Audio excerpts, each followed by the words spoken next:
Incontournable de nos soirées télé d'été sur France 3, cette course d'orientation lancée en 1996 n'aurait pas le même sel sans ses professionnels de l'ombre.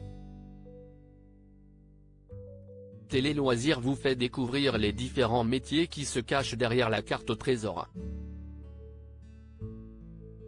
En 2018, la carte au trésor renaissait de ses cendres sur France 3 avec Cyril Ferraud aux manettes.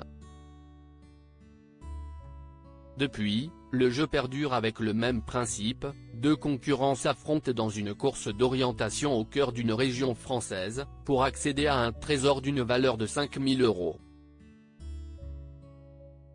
C'est une émission compliquée à produire. Des contraintes comme des aléas météo peuvent nous obliger à tout changer au dernier moment, explique Pierre-Antoine Boucli, le producteur. Ils sont une quarantaine à œuvrer dans l'ombre de ce programme mythique. Portrait de 4 d'entre eux. La carte au trésor, qui écrit les énigmes du jeu de Cyril Ferraud sur France 3, Yves Maillard est le taulier de la carte au trésor.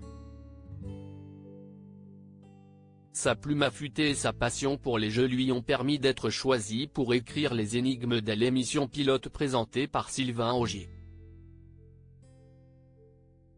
Jouer sur les doubles sens m'amuse beaucoup, raconte-t-il.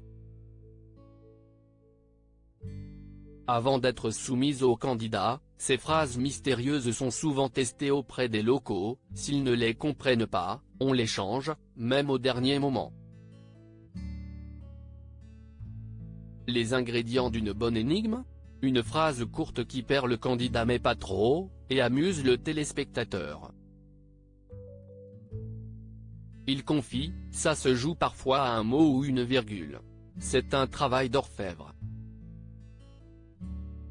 Cyril Ferraud a un pilote d'hélicoptère attitré dans la carte au trésor. En dehors de ce jeu, Félix Claro, spécialisé dans la captation d'images en hélicoptère. En dehors de ce jeu, il s'illustre dans des émissions, des Racines et des Ailes, et événements sportifs, les 24 heures du Mans. Présent depuis les débuts de Cyril Ferraud partage une belle complicité avec l'animateur, on n'a pas besoin de se parler pour se comprendre, un regard suffit.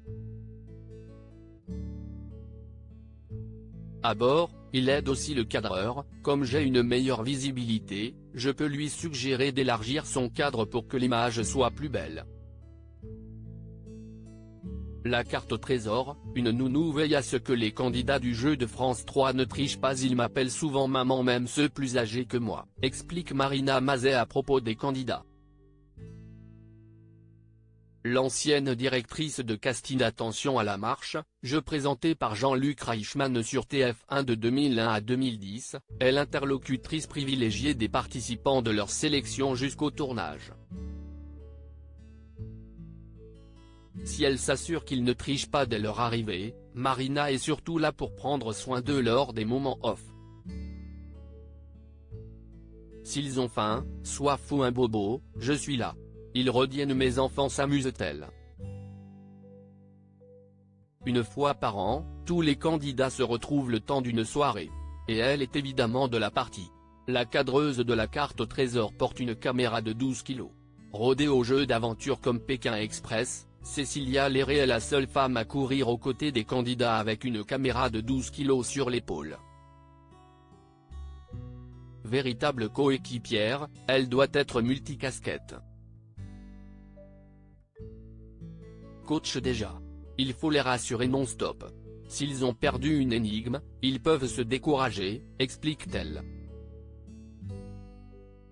Journaliste aussi, quand elle pousse les candidats à verbaliser ce qu'ils pensent. Cécilia s'assure également de leur sécurité pendant la course. On a signé pour ça, grince-t-elle gentiment avant de conclure, mais on a cette chance de découvrir la France vue d'en haut, c'est unique à vivre.